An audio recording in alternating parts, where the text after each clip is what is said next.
আমরা ইংরেজি শেখার পেছনে অনেক সময় দেই, তবুও কেন ভালো আউটকাম পাই না এবং ইংরেজি শিখতে পারি না?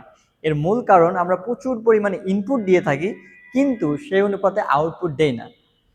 আমরা কি করে থাকি? আমরা বিভিন্ন প্ল্যাটফর্ম থেকে র্যান্ডমলি বিভিন্ন রিসোর্স আমরা ফলো করি, যেমন ইউটিউব ভিডিও, বিভিন্ন টিচারের লেসন এবং বিভিন্ন বুক। বাট একটা স্ট্র্যাটেজি ফলো করি না আমরা। একদিন একটা স্ট্র্যাটেজি ফলো করি, আরেকদিন আরেকটা। এর জন্য আপনি সঠিক ওয়েটা ফলো করতে পারেন না। আপনাকে একটা স্ট্র্যাটেজি ফলো করতে হবে, সেই অনুপাতে আউটপুট দিতে হবে বা ইমপ্লিমেন্টেশনে যেতে হবে। আমরা শুধু যদি আমাদের মধ্যে ইনপুট দিয়ে থাকি, আউটপুট না দিই, ওই জিনিসটা আমরা লার্নিং করতে পারবো না। আমি একটা এক্সাম্পল দিই, তাহলে সহজে বুঝতে পারবেন।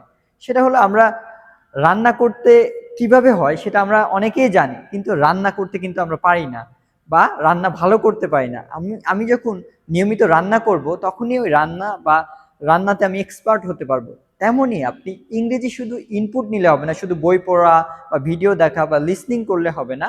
আপনাকে প্র্যাকটিস করতে হবে, আউটপুট দিতে হবে। এখন আপনি কিভাবে আউটপুট দিবেন?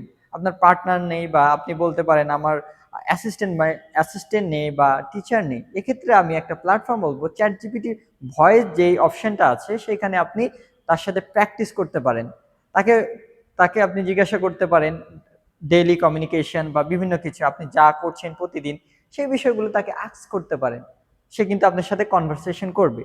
কনভারসেশন যখন শেষ হবে, তখন আপনি তাকে জিজ্ঞাসা করবেন যে আমার ওভারঅল কনভারসেশনের আপনি ফিডব্যাক দেন। তখন সে আপনার যে প্রবলেমগুলো বা মিস্টেকগুলো রয়েছে, সে আইডেন্টিফাই করে দিবে। আপনি সেগুলো ফলো করে পরবর্তীতে সেগুলো আপনি মডিফাই করে নেবেন এবং প্র্যাকটিস করে নেবেন, এবং সেগুলো লার্নিং করবেন।